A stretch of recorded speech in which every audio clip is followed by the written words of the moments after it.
Bonjour, je vous propose une seconde vidéo sur les émotions et plus particulièrement sur la gestion des émotions.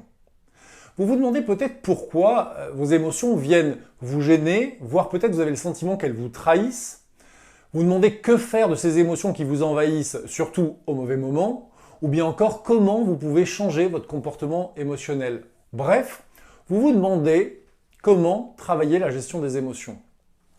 La première étape dans la gestion des émotions, c'est l'identification de votre émotion.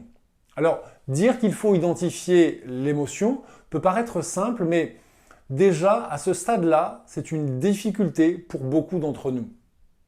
Il y a deux raisons principales à ça. La première, c'est le peu d'éducation reçue sur le sujet de la perception, de l'accueil des émotions. Dans nos sociétés occidentales, les émotions sont très souvent considérées comme gênantes.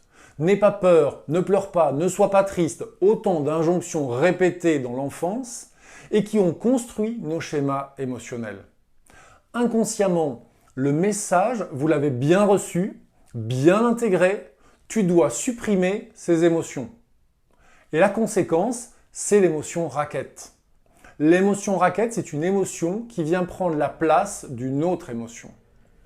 Par exemple, le rire en situation de stress. Ou bien manifester de la colère à la place de la peur. Imaginez, vous êtes au parc avec un enfant, peut-être votre enfant, et l'espace de quelques minutes, vous l'avez perdu. Ça peut paraître étrange, mais lorsque vous allez le retrouver, il est fort à parier que vous alliez lui crier dessus. Ce qui est exprimé ressemble beaucoup à de la colère. En tout cas, c'est ce que l'enfant va comprendre.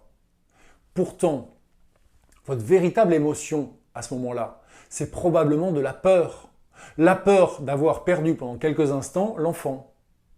Le parasitage émotionnel, vous l'avez acquis dans votre enfance et probablement vous allez le transmettre à votre enfant.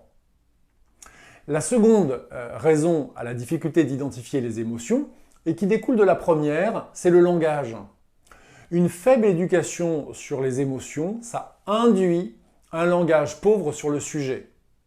Vous êtes peu à l'aise pour parler de vos émotions, vous ne savez pas quels mots utiliser, comment les décrire, vous avez peu de nuances, peu de subtilité quand vous parlez de vos émotions. Il n'est pas rare qu'à la question « Comment tu te sens ?», la réponse soit « Ça va » ou « Ça ne va pas ». C'est un peu court pour comprendre ce qui se passe émotionnellement. Récemment, dans un coaching, une personne me répond « Je suis stressé ». Alors je lui propose de préciser. Est-ce que c'est plutôt de la peur, de la colère? Quelle est l'émotion? Elle me répond « Je ne sais pas ». Alors nous avons travaillé petit à petit pour qu'elle décrypte, qu'elle identifie quelle était l'émotion qu'elle ressentait, qu'elle comprenne ce que cette émotion exprimait. Vos émotions vous parlent toujours de vous. Apprendre à parler de vos émotions, c'est apprendre à les qualifier, à les quantifier, à parler de leur intensité, de leur complexité. C'est apprendre à les accueillir plutôt que tenter de les ignorer. Au passage, vous aurez remarqué que tenter de les ignorer, ça ne fonctionne pas du tout. En travaillant sur la gestion des émotions, vous pouvez reprendre la main, modifier, atténuer ce qui vous gêne dans votre système émotionnel. Il n'y a pas de recette miracle. Le changement, c'est un processus qui prend du temps.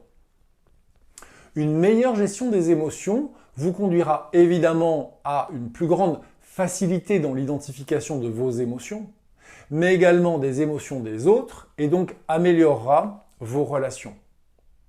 Maintenant, vous le savez, vous pouvez laisser vos émotions vous gérer ou vous pouvez apprendre à gérer vos émotions. À vous de décider.